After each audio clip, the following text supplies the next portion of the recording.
I'm Clever Ghoul, but you can call me Nikki.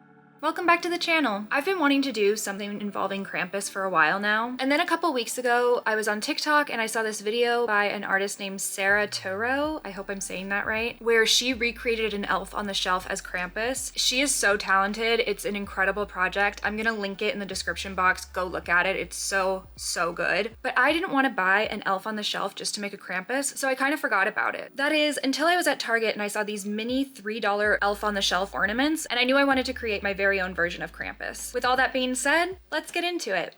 For materials, you'll need the following: an elf on the shelf ornament from Target, acrylic paint and brushes, Posca markers, Krylon satin finish spray, an X-Acto knife, black and red felt, black faux fur yarn, hot glue, pipe cleaners, wire cutters, Sculpey, sculpting tools, and a heat gun. If you don't have a heat gun and you don't want to buy one, I would recommend doing this project with air dry clay instead. It will add on to the total time it takes you to do this project because it needs a bit of time to air dry, so that's just something to be aware of. Like always, I have everything linked in the description box below, and I do make a small commission, so thank you.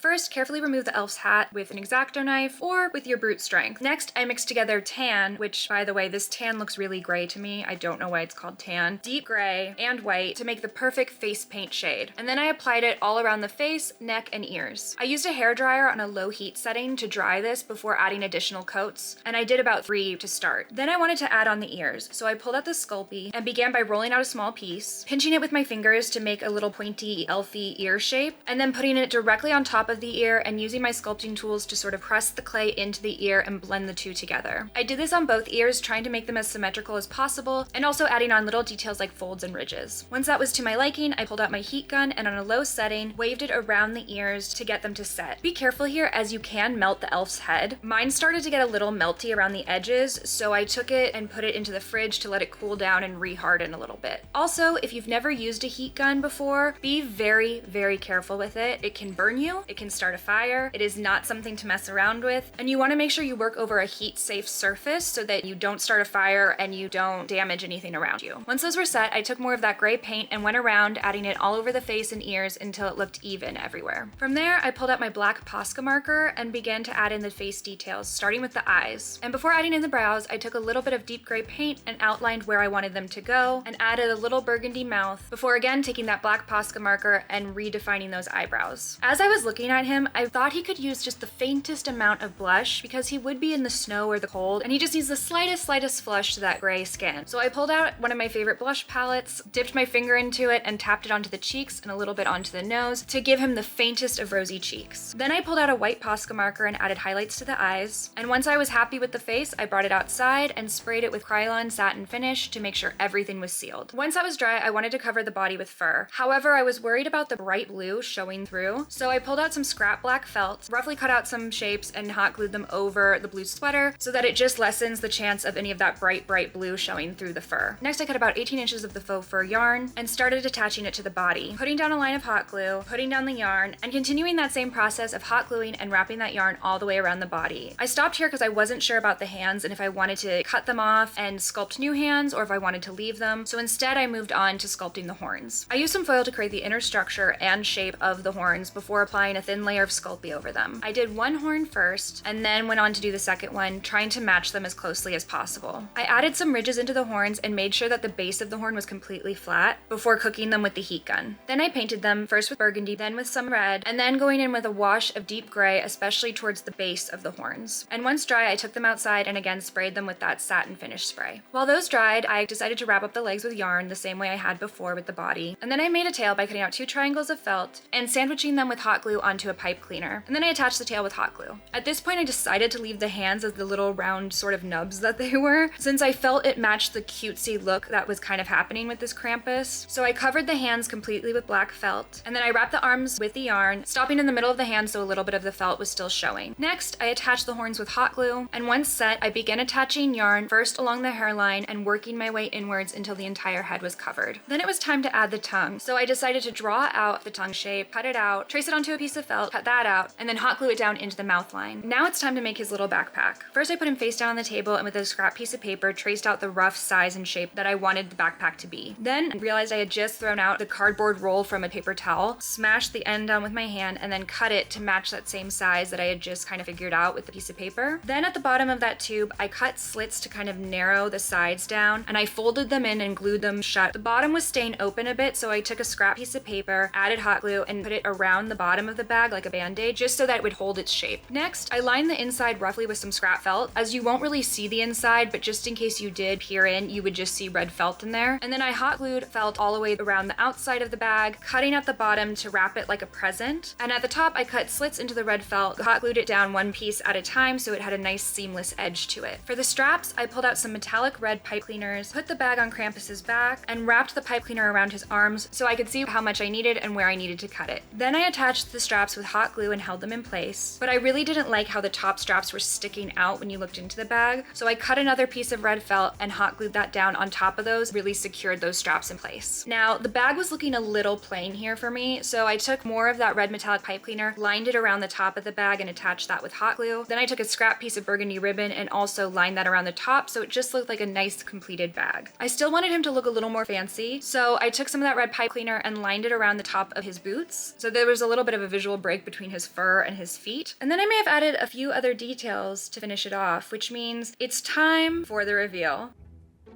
Here he is. I am completely obsessed with this. He's my son. I love him. I'm just so happy with how this turned out. He's so cute and I just can't get enough of him. So if you don't know much about Krampus, Krampus is St. Nicholas's counterpart. St. Nicholas would come on St. Nicholas Day and give children presents, where Krampus would come along and, well, punish the naughty children with sticks. And sometimes with the chains here, he would shackle them up and take them away in his backpack. As you can see, I added this little paper child I had into the basket because it's funny. And of course I added his little chains here. He's holding them. They're actually on a safety pin so I can just pull them out if I want to remove them for any reason. I really do think this is one of the best things I've ever made. It makes me so happy.